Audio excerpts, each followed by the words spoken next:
So we're going to try and rush through this one because I want to keep us on track, and I feel bad. He said he would kick me out and never bring me back if I was off track. No, I'm just kidding. So for this third session, we're going to be talking about the Tower of Babel. Remember, I said the tower and the flood, the two key things to understand: the people groups around us, the geological layers around us, everything. And so, am I doing anything wrong for that reverberation? Okay, I just want to make sure. I just don't want you to be like waving at me and trying to tell me something, and I look like a doughhead. Okay, so we're going to talk about the Tower of Babel. Now, not a whole lot of people go back and read the Tower of Babel a lot, so I always start out by just reading what we're going to be talking about. It says this: "Now the whole world had one language and a common speech. As people moved eastward, they found a plain in Shinar and settled there. They said to each other, 'Come, let us make bricks and bake them thoroughly.' They used brick instead of stone and tar for mortar. Then they said, 'Come, let us build ourselves a city with a tower that reaches to the heavens so that we may make a name for ourselves. Otherwise we will be scattered over the face of the whole earth.' But the Lord came down to see the city and the tower the people were building. The Lord said, 'If as one people speaking the same language they have begun to do this, then nothing they plan to do will be impossible for them. Come, let us go down and confuse their language so they will not understand each other.' So the Lord scattered them from there over all the earth, and they stopped building the city. That is why it was called Babel, because there the Lord confused the language of the whole world. From there the Lord scattered them over the face of the whole earth." And so what I want to talk about in this session is really the view of mankind, the history of mankind, because it's a very different story from evolution, and I want to look at that comparison. Of course, I already told you, I like to look at things from different perspectives, so we're going to look at the view of man's history, the view of the dispersion, the view of the languages, and the view of the cultures. Now, I'm going to tell you something. When we talk about the view of the dispersion, if you don't think this one thing is exciting, you're a sinner. I'm telling you, it is so exciting to me. It's amazing. It's almost as exciting as dinosaurs, but let's not get crazy, okay? All right, so let's start out with the view of man's history. The view of man's history there's two basic worldviews, right? The basic one we've already talked about before, Darwinian evolution, and you've got biblical creation. So if Darwinian evolutionists wrote the book of mankind, they would write a simple cell to a scientist, the ascent of man. They keep thinking we're getting better and better and better and better, right? Well, who's wrote that? Well, that's man's opinion. That's not a reliable book, but God did write the book. He wrote the book, and he said from perfection to mutated mass, the descent of man. Adam and Eve were perfect. It's been downhill ever since. I don't know if you know that, okay? We think that evolutionists have tried to get us to think that humans were really dumb and they were scratching and running around in caves and stuff, and then it's only now that we're much smarter. The truth is, they had much more intelligence with a lot less resources.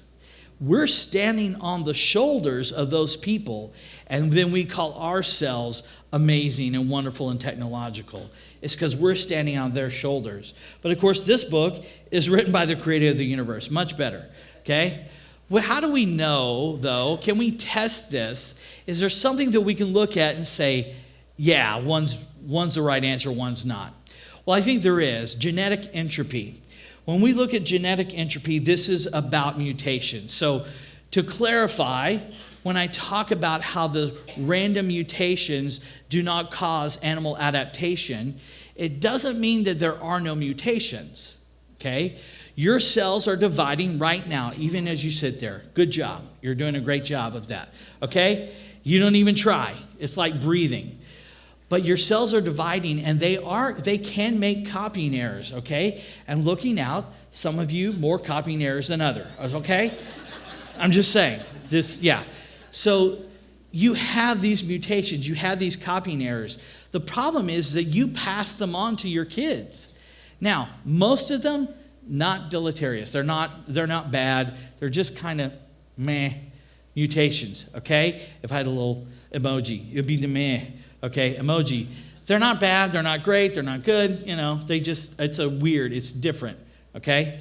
and you pass them on to your kids. But eventually, as you get more and more and more, that mutational load, okay, that mutational load gets so high that it actually does start hurting you. And over millions of years, it would wipe mankind out. That's not Dave saying that. That's an evolutionist saying that. On average, you pass on about 100 mutations. So grandpa passes on 100 mutations to his son. And then his son passes on that 100 and his 100 onto the grandson. So now he has 200. Yay for him, right? Okay? That's not the inheritance you want, right? But you get all these mutations passed on over generations. There was an evolutionist who studied genetic entropy. He said this, evolutionists, not creationists. Why aren't we dead 100 times over? That's a great quote, because he's realizing if evolution's true and we've been around for a couple million years, there's no reason why we still exist. We should be dead 100 times over. That mutational load would be so great, there's no way we could survive. But when it's only a few thousand years, it's actually able to survive. We're able to survive. We're not to that point where it wipes us out. So we can tell from the very beginning that evolution is wrong and creation is correct. Okay? That's just at the very crux of the matter. I love taking it down to just that point where it's like, if this is true, evolution is debunked. And if this is wrong, then creation is debunked. And we just debunked evolution. I like doing that kind of stuff. So, what do evolutionists want you to believe? They want you to believe you came from a monkey, right? Now, not really a monkey, an ancestor. So one thing, if you're ever talking to evolutionists, don't say, hey, you think we came from a monkey, or hey, if we're here, why do we still have monkeys? If we came from monkeys, why do we still have monkeys? They don't believe you came from monkeys. They believe you came from a common ancestor and the line diverged. So then they have all these hominids. They dig up these bones and they're like, look, it's an ancient ancestor. We found your ancient ancestor. A monkey's your uncle, right? So, that's terrible. But anyway, so the idea is this. They want you to believe that you came from these guys. However they came up with that picture, I don't know. But then National Geographic gets in and tells you stuff like, anthropologists have discovered evidence for the practice of hunter-gatherer culture by modern humans, Homo sapiens, and their distant ancestors dating as far back as 2 million years. Before the emergence of hunter-gatherer cultures, earlier groups relied on the practice of scavenging animal remains the predators left behind. They want you to believe that your ancestors were picking up raw, bloody meat from animals that predators had killed, had their fill of, and walked off, and you came running out of the bushes and started scratching stuff up, stuffing it, elbowing people out of the way, like it's a whole ordeal. But anyway, that's the point. That's not the point. The point is they want you to believe that you evolved. And then after millions of years, you suddenly got the opportunity to be a hunter-gatherer. You're just evolving all the way up to the Neanderthal. They think that the Neanderthal is just like the closest relative to a human, which is silly because they're just humans. I mean, they made music, they built homes, they worked with tools, they buried their dead. We have their DNA inside of us. You, probably at least some of you have Neanderthal DNA. I can tell by your faces. No, I'm just kidding. That's not true. That's not true. That's terrible. But anyway, so the Neanderthal is really just humans. I mean, you think about it. There's a guy who was an ex-boxer. He was a Russian. He was an ex-boxer. He's in parliament there in Russia. Huge brow ridge like this. Like, I'm not going to make fun of him, okay? What am I going to do?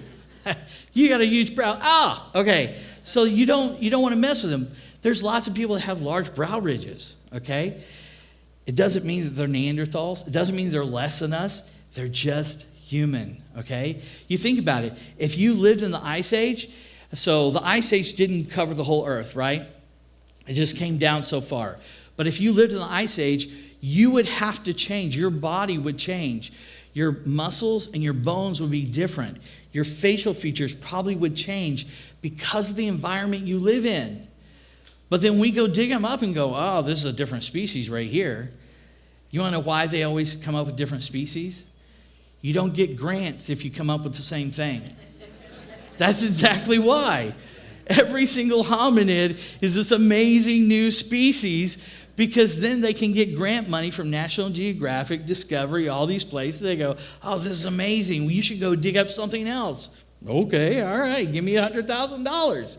Okay, that's why they find new species every day, because that's how they get the money. The Bible tells us a different story, though, doesn't it? It tells us that we have professions from the very beginning. So in Genesis 4:1-2, it says, now Adam knew Eve, his wife, and she conceived and bore Cain and said, I have acquired a man from the Lord.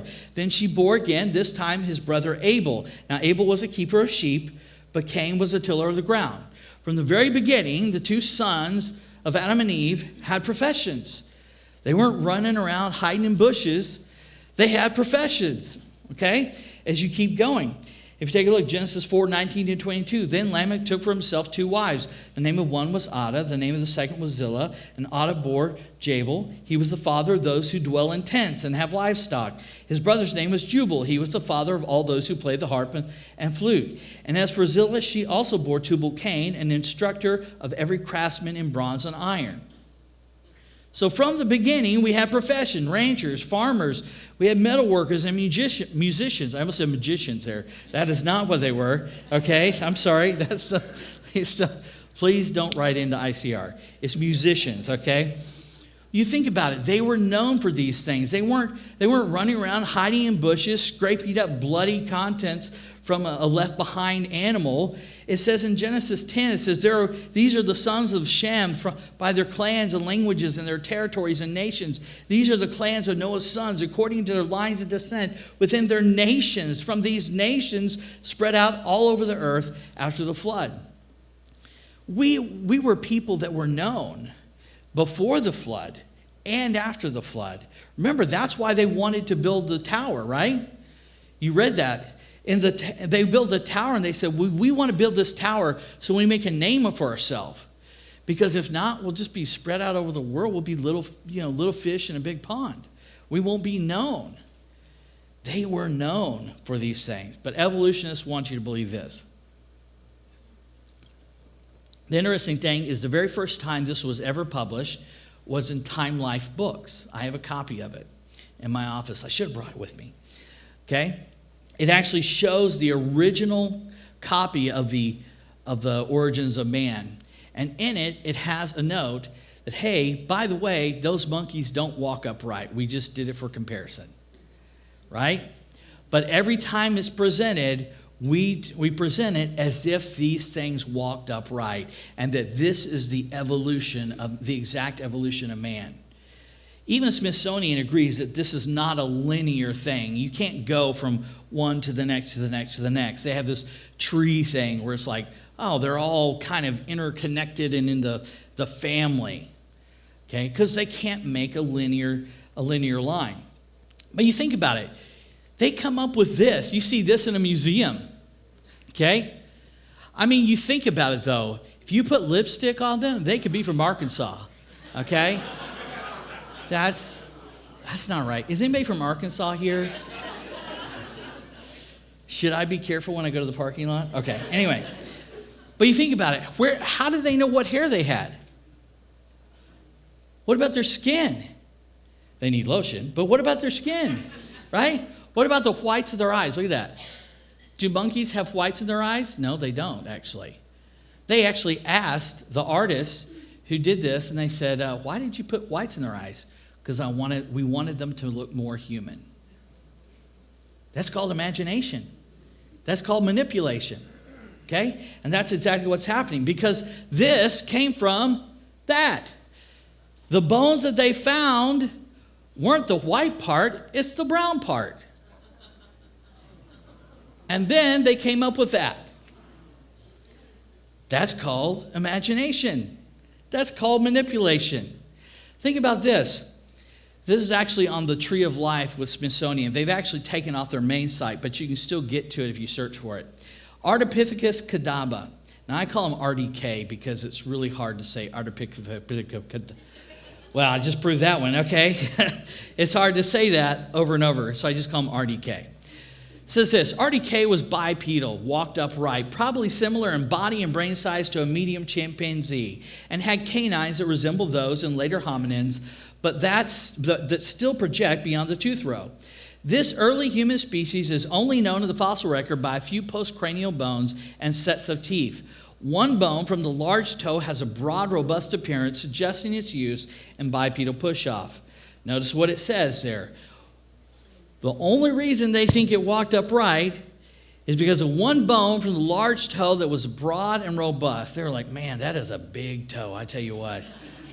I'll bet he walked upright. What? How's that even possible? No. It had, oh my gosh. And then you go on and it shows you questions.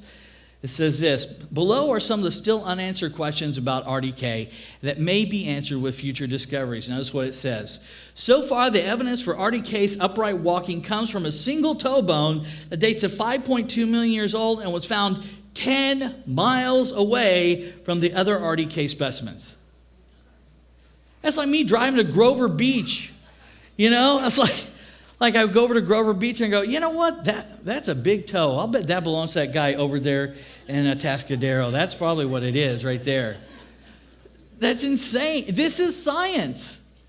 This is what they're trying to pass off for science for you guys. And it's actually imagination and manipulation.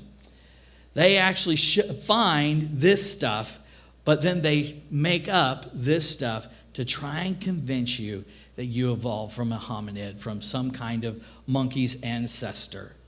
But the Bible tells a very different story, and it's one that lines up better with what we actually find in the fossil record. You know, you can find those skulls. Ooh, I'll walk down. You find those skulls, and they're all crushed and crumbled. Well, there's a manipulation that's happening because there's certain things that you, well, when you look at this face, you can tell whether it's a human or an ape. An ape, the brow ridge will come out this way, and the ape will not have a cutout this way. Everybody look straight ahead, and you can see your hand right about here probably. Okay? Apes can't do that. The bones actually come in. They don't have the peripheral vision that you do. And so when you see an eye that's cut out like that, it's a human. When you see the way the teeth are, this is almost flat. A monkey's, it actually comes out like that. And so the way they'll manipulate it is, if I find these two differently, I can push out the jaw here and actually draw this a little further out, and then now it looks more like a monkey. Or I can pull this back and draw this flatter, and I can make it look like a human. Think about this. Some of you are wearing glasses. Do you realize monkeys can't wear glasses? First of all, they would look ridiculous. Second of all, okay, sorry, I'm a visual person, so the first thing I think of when I say that is a monkey wearing glasses. So you actually have a nose bridge. You can actually break that bone right there. Monkeys don't have that. So if you see that, you know it's a human. This also has the spine, the spinal cord coming up from below into the skull. A monkey's comes in from behind. Why? Say it again. They're knuckle walkers, that's right. So they're down like this, and if they didn't have it coming in up here, they'd have to walk around like that, right? And then they're, dinosaur meat or whatever. I don't know. Yeah. But it comes in from the back instead of underneath so that they can actually look while they're knuckle walking, okay? So there's multiple things that can show this, but here's the thing. When you actually get it from the museum, they don't show you what they actually found, do they? They show you their representation of it. It's imagination and manipulation. When you actually see the actual bones, it actually changes. And that's what happens. A lot of times they find like Homo habilis. For 5-10 years now, Homo habilis was just amazing. It was the new hominid. It was a new ancestor. And then what happens is they go off and look for another discovery, and then all the scientists descend upon it, and almost to every single one of these new discoveries, the scientists come in and go, wait a second, this is just a monkey, okay? Or this is a human bone, and this is a chimpanzee bone. We've had lots of frauds throughout history, and we won't go into that, but it's pure imagination and pure manipulation. We have to remember that. What about this, the view of the dispersion? This is exciting. I love it. Okay, first of all, we'll talk about the view of the dispersion as far as architecture goes. When we look at architecture, we believe that the Tower of Babel would be a form of ziggurat. It's a stepped pyramid building. We know that because we find them all over the world, and we can trace them back to the oldest, to the place where the Tower of Babel would have been. Now, have we pinpointed the Tower of Babel? We'll get to that here in a minute. So the architecture can actually help us track the dispersion. You think about it. Think about it this way. The Dutch have been all over the world, okay? You can actually track the Dutch by their architecture. They actually fought the British for colonies in America. They were over in Indonesia. They took over Indonesia for a while. As a matter of fact, if you go to Indonesia, you would think you're going to see like the whole Chinese architecture and stuff. It's actually Dutch architecture because the Dutch built all these buildings. So you go over there and you're like, this is weird. This seems odd for some reason. It's because the Dutch built their architecture. They've been all over the world, and their architecture shows that they've been there. And so the architecture can actually tell us something about it. We find these things all over the place. This is a stepped pyramid, a ziggurat in Mexico. This is the same type of stepped pyramid that's actually in Egypt. It's one of the first stepped pyramids that they can find, one of the earliest ones they can find. This is ziggurat in Ur in Iraq. They've actually had to excavate that to actually make it look good. It was just a mound of mud. This is over in Java, Indonesia, stepped pyramid building. This is the Temple of the Moon and the Sun over in Mexico. This is actually a tomb of a king from Korea. It's in Korea, but it was a king in China. I'm sorry. It was a king of Korea, but it's in China. I apologize. I always get that mixed up. And then this is a ziggurat in Iran. It was built by the Elamites around 1250 BC. This is an interesting one. Remember, the Elamites built this one in 1250 BC. That'll become important here in just a second. But this architecture will actually show us where these people have been, where they've gone, because they bring that architecture with them. Now, have we found the Tower of Babel? No, I don't think we have. Part of the problem is this is what these things look like. They look like a big mud pile, and you have to know what you're looking for, because it can be a city, it can be an actual mud pile, it can be a temple, it can be all kinds of stuff. And so it's like digging for a needle in a haystack. Even overhead, this is what you'd see.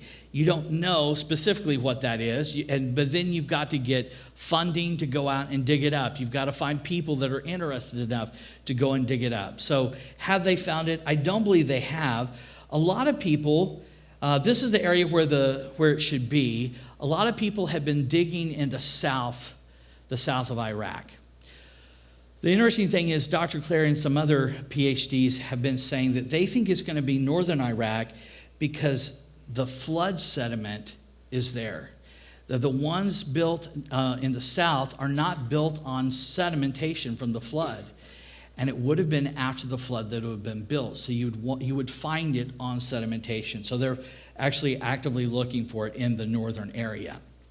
So the architecture can show us the dispersion. This is the fun one. You have been looking at a map your entire life that has shown you the dispersion from the Tower of Babel. Let me show you what I mean. This is interesting. So it says in the Bible, of course, in Genesis, it says, now this is the genealogy of the sons of Noah, Shem, Ham, and Japheth, and sons were born to them after the flood. So you have these three sons, right? Each one of them had sons. Watch this. We'll take just three. I think there's a bonus one in there too. Gomer. Gomer, it says, that's actually in Turkey. So Gomer went to Turkey. Josephus actually says that the Galatians were called Gomerites. So he actually says that the people who lived in Turkey were called Gomerites. So Josephus tells us that's where he went. What about Havan? Havan is the Hebrew word for Greece. Even in Daniel 8:21, it says the king of Grecia. It's that word Havan. In other words, every time you see the word Greece, you're looking at the English translation of the grandson of Noah. Havan is his name. It's translated to Greece. Isn't that interesting? You've looked at that all your life. You've never known that probably. Okay, what about Madai? Madai, those are the Medes, even in Isaiah. They're always with the Persians, right? And so those are the Medes, and they actually went over to Iran. Now here's an interesting one. The Hebrew word for Germany is Ashkenaz. And you would probably recognize that as a German word. That's the name of the grandson of Noah. You actually have seen your entire life where his grandson went every single time. It was in Germany, Ashkenaz. Okay, that's just one. That's one son that had boys, and that was only 3 or 4 of them. What about Ham? If you look at Ham, there's Cush. Cush is the Hebrew word for Ethiopia. Every time you've looked at Ethiopia, you've been looking at the grandson's name, Cush. It's just the English translation of his name. If you look at Mizraim, it's the Hebrew word for Egypt. So every time you look at Egypt, you have looked at a grandson's name of Noah. And then Phut, Hebrew word for Libya. It's the Hebrew word. Every time you looked at Libya, you've seen Phut, the grandson of Noah. It says actually, Josephus actually says that Phut was the founder of Libya and that the inhabitants there were called Phutites. So not only is it the Hebrew word, we actually have historical record that that's where they moved. That's why we know these things are true. So you got Japheth, Ham. Here's Shem, just a few more. Elam was one of the grandsons. He moved to Persia. Remember, the Medes and the Persians. So they were called the Elamites. Remember, there was a ziggurat built by the Elamites in 1250 BC. That's who that was. It was the Elamites. Then Asher is the Hebrew word for Assyria. Not Syria, but Assyria. It's always translated as that in the Bible. So every time you've seen Assyria, you've actually seen the grandson of Noah's name. You've seen the dispersion from the Tower of Babel your entire life, and you never knew it. Is that exciting? Is that interesting? I think that's amazing. I get excited every time I talk about it. But all these sons had sons, and it was the grandsons of Noah's that you watched throughout your school years as you read those names, and you never knew it was just the English translation of them. But that shows the dispersion from the tower. What about this? The view of the languages. Here's an interesting one. How many languages are there? Does anybody know how many languages there are? Be bold and yell it out. It is over 2,000. Over 6,000. It's less than 8,000. Who said 7,000? Was it you? Okay. 7,151. So you were really close. You deserve a dinosaur. I'll give you one in a minute. So how many languages are there? 7,151. And then you kind of go, well, that's a lot of languages, because if he dispersed out the nations from the Tower of Babel, there weren't 7,151 nations to disperse out. So we have to go back and look. Many languages are related. Language families are groups of languages that are related to each other because they come from a common older language. The languages in such a family are similar in their vocabulary or structure. Spanish, Italian, a lot of these languages have some of the same kind of words that you can recognize a word from because it's the same language family. Some of these language families have thousands of languages in them, and we're still trying to whittle it down because, number one, we make up languages. I don't know if you know this. Okay, of course, millennials, right? Okay, they make up their own stuff. It drives me crazy. But anyway, that's not the point. The point is we make up our own language. When I went over to Scotland, they make up their own language called Scots. So I went over to Scotland. I've gone over to Scotland a couple times. I got to speak over in Scotland and England last year and almost got put into jail and at a cathedral. But I'll tell you about that when we get to dinosaurs. But I go over to Scotland. Just some of the pictures I've taken. I love Scotland. I am Scottish. Napier is Scottish. We have Napier University, Napier Castle, all kinds of stuff. Well, actually, there's two sects of Napiers. There's one, the Napier, John Napier. He created logarithms, really smart kind.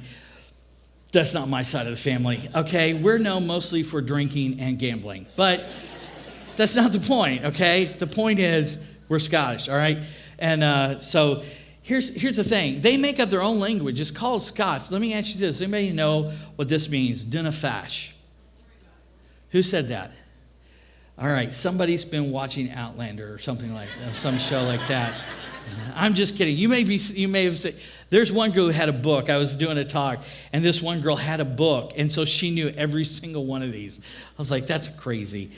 And so, because I had the same book, actually. That's the fun part.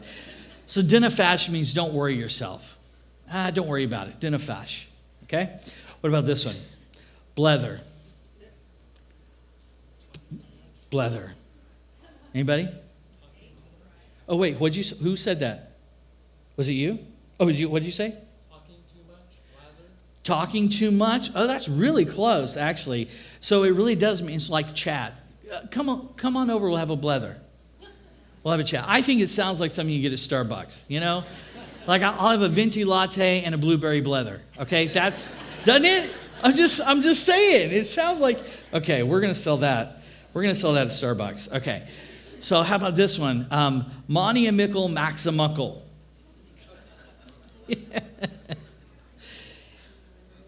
don't know if I mentioned this or not, but I'm pretty sure a lot of this language came from alcohol. I don't know. I think it'll be obvious when we get through the next two. So Monty and Mickle Maximuckle means if you worry about the small money, the big money will take care of itself. And now you kind of look at it and you're like, oh, okay, Monty and Mickle Maximuckle. Oh, okay, all right, yeah, drunk. All right. So then what about this one? This one, I don't know. I don't even have a guess as to how they came up with this one. Your cats are dead. What feline tragedy happened that someone walks up to you and says, your cats are dead? Okay? They come up with something. If like when in Texas, when we say we're hungry, like, man, you know, I'm going to, what do we say? Man, I'm going to scarf it down, you know? I'm going to scarf this down. What do they say? I'm going to scran me wee pan in. That means they're just going to stuff their face. Scran me wee pan in. What is that? Your cats are dead. In Texas, it means you've got high water pants on. Do you guys know what high water pants are? Yeah, if you step in the water, your pants wouldn't get wet because they're so high. Now I'm showing off my dinosaur socks. Okay, but that's what it means. But they say your cats are dead? If that didn't come from alcohol, I don't know what did. But so we make up our own languages. And over in India and in Africa, they have so many languages. Every tribe has their own language. Even in Java, Indonesia, every tribe has their own language. Now, they've come together to create a country language, but as you go through, those tribes will still speak their tribal language. And so sometimes it can be hard to speak. I act like I've been over that. That's not true. I just know that. And so I've known people from Indonesia. Same thing with India. I had a guy, so when I used to sell guns and body armor and all that stuff, I had a guy who used to run the shipping department, was Indian. And he used to go to Vegas all the time. It was amazing. He was a really interesting guy. Now that I think about it, he went to Vegas a lot. I'm not sure what he was doing on the side. But anyway, that's not the point. The point is that I remember asking him, I was like, hey, what language do you speak? And he goes, well, I speak 3 languages, this one, this one, this one. I was like, wow, that's amazing. He goes, don't be excited. He said, every single tribe, every single city has a different language, so you have to learn multiple languages in order to just go through daily life. And so as we start whittling these things down into language families, India and Africa are the ones that give us the most trouble because we're trying to still figure out what families they go into. So even from the time that I started giving this talk to now, the language families have increased. that we've actually gotten, the language families have decreased. And so we've actually found fewer and fewer as they've made the connection, realized, oh no, these actually move into this language family. Oh, these actually move into this language family. It was at 147, okay? So now it is at 142. So there's a maximum of 142 language families. Well, of course, in the table of nations, it tells us that the languages were parsed out by nations. But the question is this: if you're an evolutionist, how did you get one language? We're talking about 142, 7,000.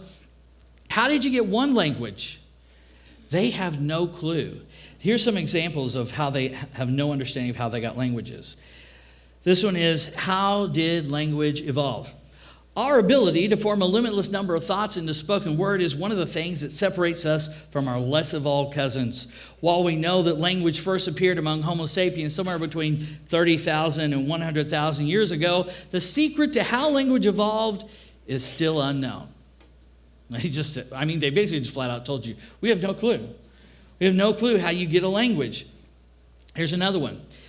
They conclude, based on the current state of evidence, we submit that the most fundamental questions about the origins and evolution of our linguistic capacity remain as mysterious as ever, with considerable uncertainty about the discovery of either relevant or conclusive evidence that can adjudicate among the many open hypotheses.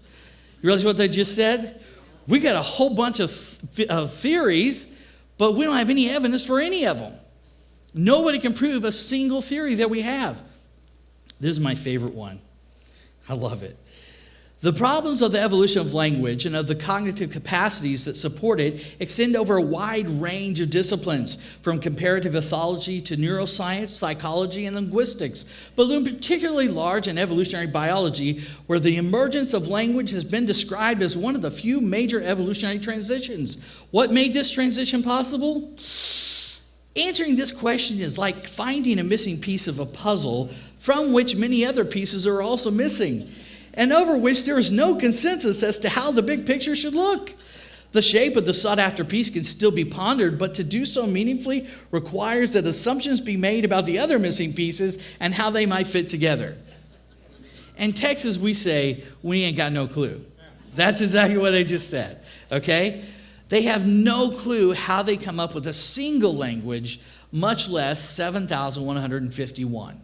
Okay? Even if we cut down to the 142 language families, did we really win the evolutionary language lottery?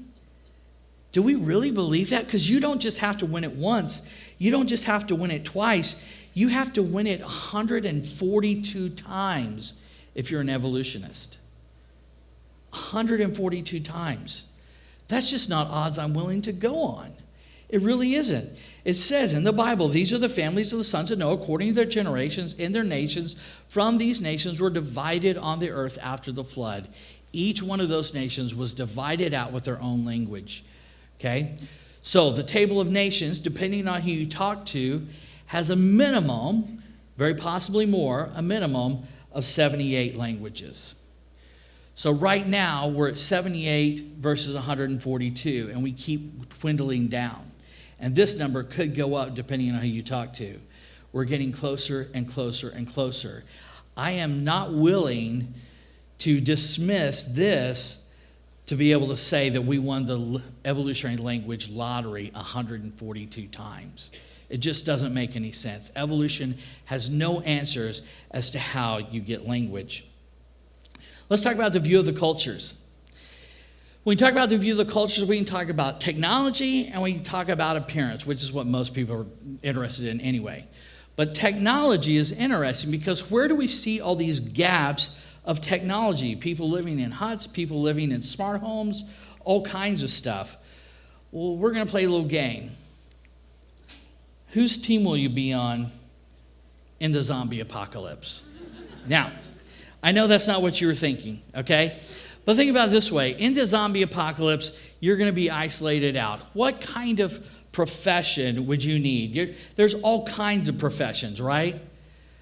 Everybody does something different. Now, I have always said in the zombie apocalypse, I'm going to be on Team Steve because Steve Tho is a guy. He's an older guy, cowboy guy, and just one of those man's. But he drinks a white peppermint mocha latte at Starbucks. So I still make fun of him for that. But I would be on Team Steve in the zombie apocalypse because he could take bubble gum, lint, and pipe and make a water filtration system.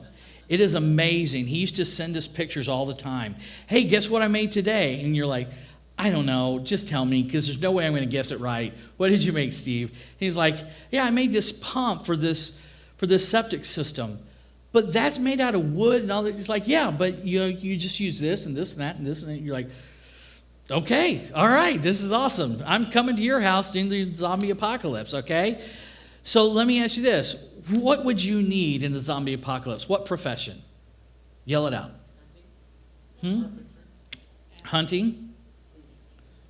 Food, so like growing, farming?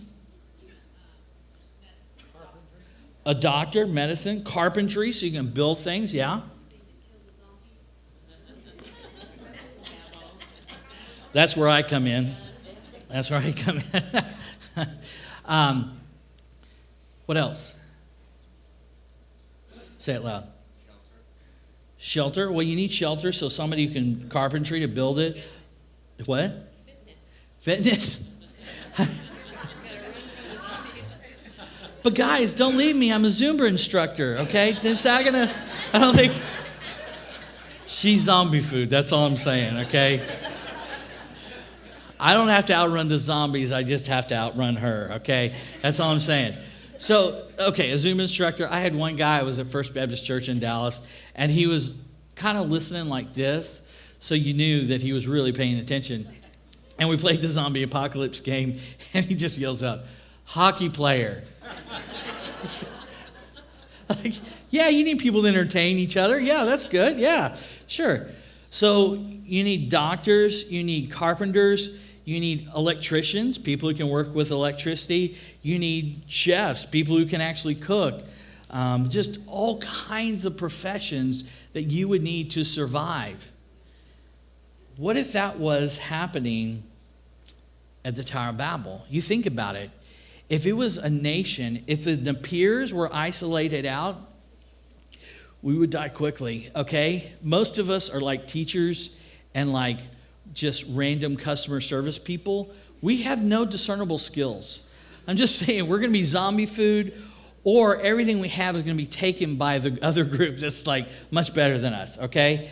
Our only shot is to say, we will serve you if you let us in, okay? We will not survive. But it's those skill set that would isolate you out. And when you're isolated out, the skill set that you have is the skill set that you have. Because remember, everybody else is over in this other land and they speak another language. So even if they did trust you enough, they couldn't understand you. So the skill set is one of the biggest things. So why the differences? Isolated families equals isolated skills. I mean, remember, way back in the very beginning, we said that there was professions. There was farmers, ranchers, metal workers, and musicians. Those musicians are zombie food, aren't they? Okay? Unless it soothes the beast. I don't know. Maybe the harp playing soothes the zombies, but I don't think so. So isolated families equals isolated skills. Location, location, location. That's the mantra of real estate, right? But you think about it. In America, we've been blessed with our location. We have our borders on oceans, okay? Then you've got Canada and Mexico on either side of us. Our borders are actually, well, I was going to say they're very secure, okay? We'll leave that one alone, okay? I already said the Biden comment. So the idea is, though, that we have been blessed with our location because it's very hard to come attack us. You've got to get across oceans in order to attack us. Okay? We've been blessed with the resources that we've been given. We really do have a massive amount of resources. Sometimes we don't even use it. Like oil, we have not only oil reserves, we have massive amounts of oil in the ground that we're not pumping. We're not using it.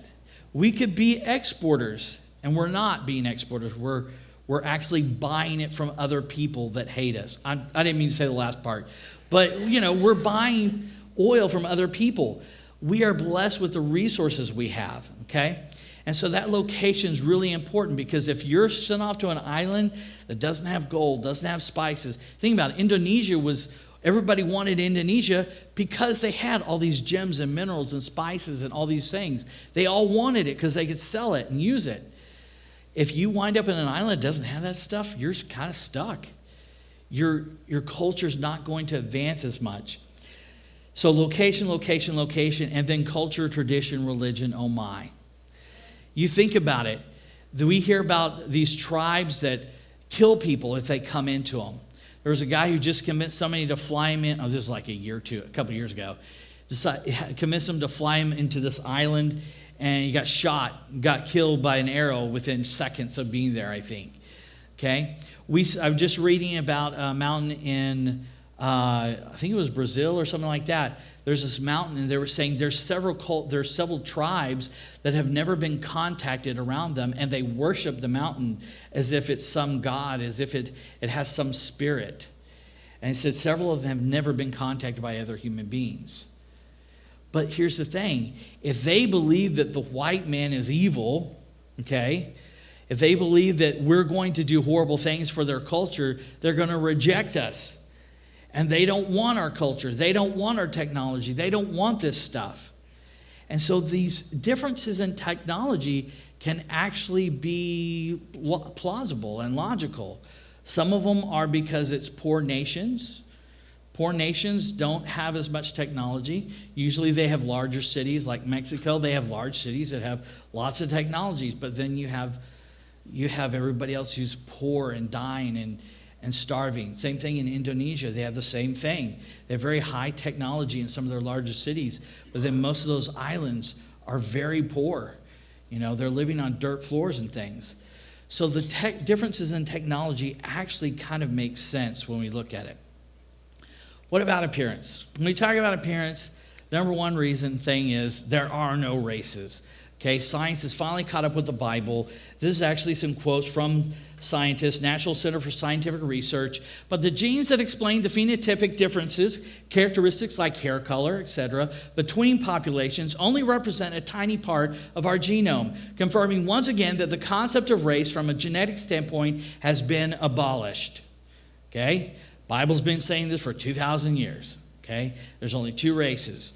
Sinners and saved sinners. Well, okay, there was Jews and non-Jews, but I don't like to say the sinners and non-sinners.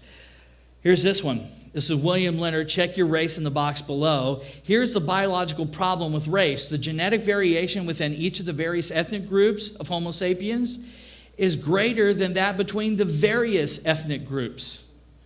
In other words, two white dudes can look more different than a white dude and an Asian dude. Okay? You can have more genetic differences within the ethnic group. So race really has no place at all. Let me ask you this. Am I white? People get nervous when I do this. I love it. Am I white? No, I'm not. I went to Home Depot and checked. I am peach passion. Okay? That's what I am. Now, I should really come up with a more manly color than peach passion. Probably that's probably not right. But anyway, I can do the same thing. I can put a black screen up there. No one's truly black either. No one's truly yellow. An Asian yellow person is truly yellow. We are all the same color. That is melanin. Melanin is a brown pigment. Okay, it's kind of like we can all be different shades of the same color, like this. Here, I did this. So all of these are blue. They're different kinds of blue. I can't even read all those colors. But navy blue and cosmic blue and aqua blue and baby blue and all this kind of stuff, right? They're all blue, same color, just different shades of that color. We are the same way. We are all the color of melanin. It's like taking white paint and taking a brown, putting a little brown in there, and that's one color. You add a little more brown, that's another color. Add a little more brown, that's another color. It's just a shade of the same color. We are all the same color. It's melanin. It's in our skin. Now, there are two different genes, or two other genes that can give you a small reddish tinge or a little yellowish tinge, okay? But by far and the most is the gene that regulates melanin in your skin, all the way down to translucent, okay? Yeah, okay. I've got a bet with our education specialist who can get darkest by the end of the summer, and I'm not winning right now, I can tell you that. So, you think about it though, when I say we're all the same color, I don't just mean that each one of us compared to one another is the same color. I mean we are all the same color. Watch this. Your skin is colored by melanin. Guess what your eyes are colored by? Melanin. Blue eyes is an absence of melanin. It's technically a mutation, a couple of mutations. Who has blue eyes here? You are all mutated. Okay, now, that was wrong. That was wrong. I'm sorry. I apologize. So, think about this. Not only your eyes, what about your hair? What color is your hair colored by? Melanin. Not only are we all the same color, you are all the same color. Isn't that amazing that only God could give us something that can unify us, that could help us to understand that we are one people, that could help us to understand that He is the creator of all things, but would allow so much diversity and variation. You think about all the rocks down here. Can y'all turn off the lights on the stage? I'm just curious. You think about all the rocks that are here. You've got, so this is grape agate from Indonesia. These are cool. There's just multiple rocks, tangerine quartz, there's amazonite, there's malachite, there's all these kinds of rocks. But you know what? Just like humans, sometimes we might throw humans away. We kind of dismiss humans because we go, they're probably not important. But the truth of the matter is, there are people that God is working on. I tell kids this all the time. You may not feel like people know you or see you or care about you. You may not feel like God loves you, but He does. You may feel like what you're going through is unfair, but He's actually molding you. He's actually preparing you for who He wants you to be. And at the right time, you're going to shine. Look at some of these rocks. You may have to stand up to see some of these rocks. You can actually see these rocks. They actually change color. There's minerals in them that fluoresce. And at just the right time, when you're hit by just the right light, you actually shine. This one looks like it's been splattered with alien blood. This is amazing. I love it. Yeah.